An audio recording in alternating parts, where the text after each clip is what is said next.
Baba Yaga. Il était une fois, au cœur de la steppe, loin, très loin en Mongolie, une sorcière qui s'appelait Baba Yaga. Baba Yaga habitait dans une yourte.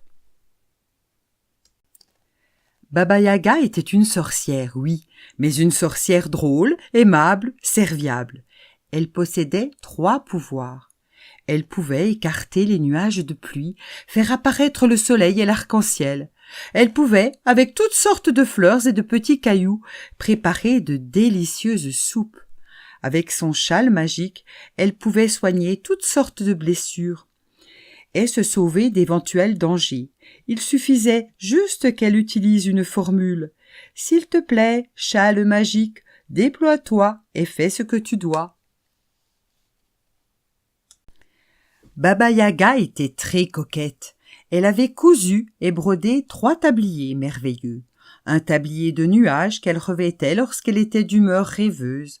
Un tablier de soleil qu'elle revêtait lorsqu'elle était joyeuse comme 1000 tournesols. Et un tablier de lune qu'elle mettait lorsqu'elle était d'humeur boudeuse. Bref, mal lunée. Elle avait également cousu 7 robes, de couleurs différentes pour chaque jour de la semaine. Et dans sa yourte parfaitement rangée, elle les avait accrochées à de minuscules patères. Le lundi du 7e mois, Baba Yaga mit sa robe violette pour aller cueillir des fleurs. Elle rencontra sur son chemin un lapereau pris dans un piège. « Que fais-tu là, lapereau » demanda-t-elle. « C'est Piotr Ravanovitch qui m'a piégé » dit l'animal. Avec dextérité, Baba Yaga le délivra et à son châle murmura « S'il te plaît, châle magique, déploie-toi et fais ce que tu dois. Soigne et soignera. » Et dans sa yourte, bien à l'abri, le lapereau emmena.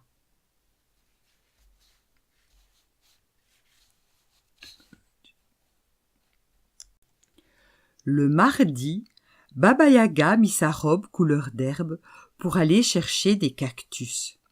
Elle trouva un hérisson orphelin déshydraté. Avec adresse, Baba Yaga le prit avec son châle en murmurant « S'il te plaît, châle magique, déploie-toi et fais ce que tu dois. » Et dans sa yourte, bien à l'abri, le hérisson emmena. Le mercredi, Baba Yaga mit sa robe couleur de miel pour aller récolter des plantes sauvages dans les montagnes. Elle entendit des plaintes au fond d'un ravin. Un agneau avait glissé et gisait, la patte brisée, sur une corniche. « Agneau, que fais-tu là » demanda-t-elle. « C'est Piotr Ravanovitch qui voulait me faire rôtir, » dit l'animal. « Je me suis enfuie cette nuit et suis tombée ici. »« S'il te plaît, châle magique, déploie-toi et fais ce que tu dois, » dit la sorcière. Aussitôt, le châle se fit parachute et Baba Yaga récupéra l'agneau blessé et soigna sa patte brisée. Et dans sa yourte, bien à l'abri, le petit agneau emmena. Le jeudi, Baba Yaga mit sa robe couleur abricot pour aller ramasser de petits cailloux. Sur son chemin, elle rencontra un aigle, l'aile traversée par une flèche immense. « Aigle royal, que fais-tu là » questionna Baba Yaga.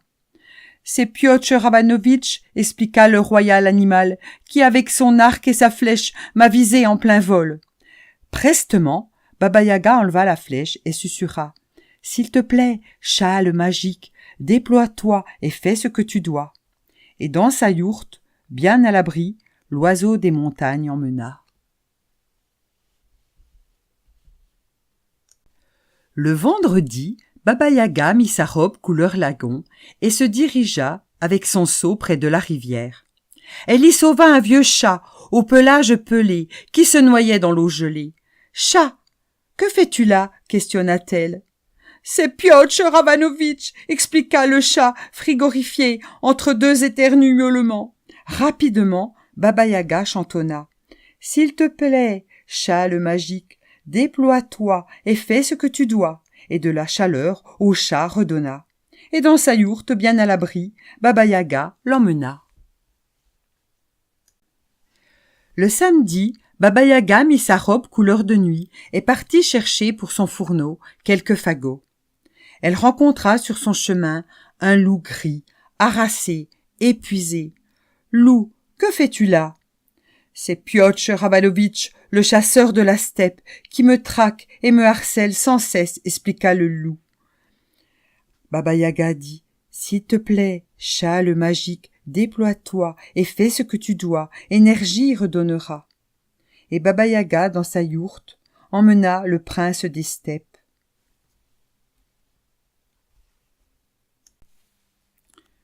Ce soir-là, Baba-Yaga, avec quelques cailloux et 2 ou 3 fleurs, prépara une soupe étrange et délicieuse pour chacun de ses protégés, et chacun de prendre une place bien à l'abri dans la yourte chaleureuse, le lapreau sur le pouf, le hérisson sur le coffre sculpté, l'agneau sous l'édredon, l'aigle royal perché sur l'étagère, le vieux chat devant le poêle et le loup sur le tapis moelleux.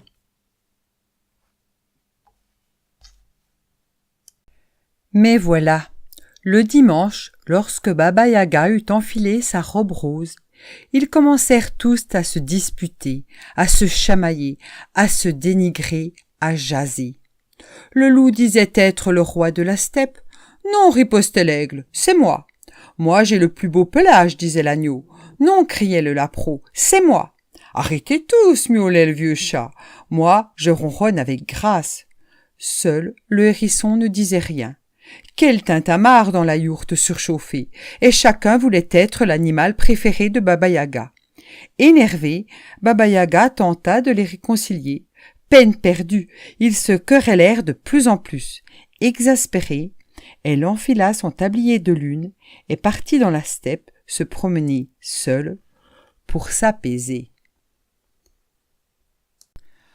Quand elle fut partie, ils se déchaînèrent et s'entendirent comme larrons en foire pour se moquer du hérisson. « Toi, tu ne sers à rien avec tes piquants hérissés. Notre Baba-Yaga doit utiliser son châle pour ne pas se piquer. Nous, elle nous caresse, persiflèrent le chevreau, le lièvre, le chat et le loup. Et moi, elle lisse mes superbes plumes, ajouta l'aigle d'un ton hautain. Si petit, si moche, tu es vraiment inutile ici, ricanèrent-ils tous. Le hérisson, triste et désemparé, se mit en boule sur son coffre en bois sculpté, sur le châle de Baba-Yaga. Il les écouta pérorer et se vanter. Soudain, à l'extérieur, on entendit une voix tonitruante. « Baba-Yaga, ouvre-moi ou je casse ta porte !» C'était Piotr Ravanovitch. L'homme entra en forçant la porte. « Baba-Yaga, montre-toi, rends-moi mon dû.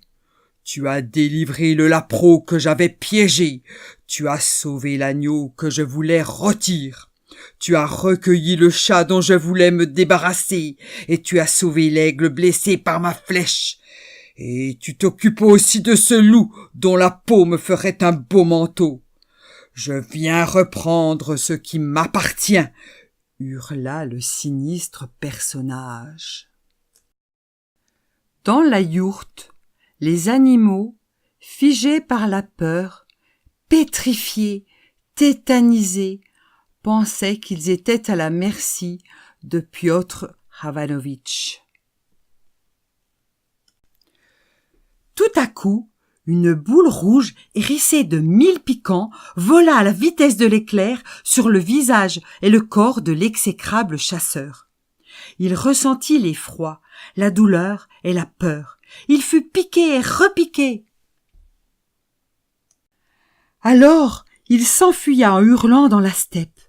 Le visage, le dos, le ventre, les fesses lardaient de 1000 piquants. Et s'il n'est pas mort, il court encore. C'était le petit hérisson courageux qui avait murmuré au châle magique. « S'il te plaît, châle magique, déploie-toi et aide-moi à vaincre cet homme-là. Ses forces décuplées, déployées, avaient vaincu le détestable personnage.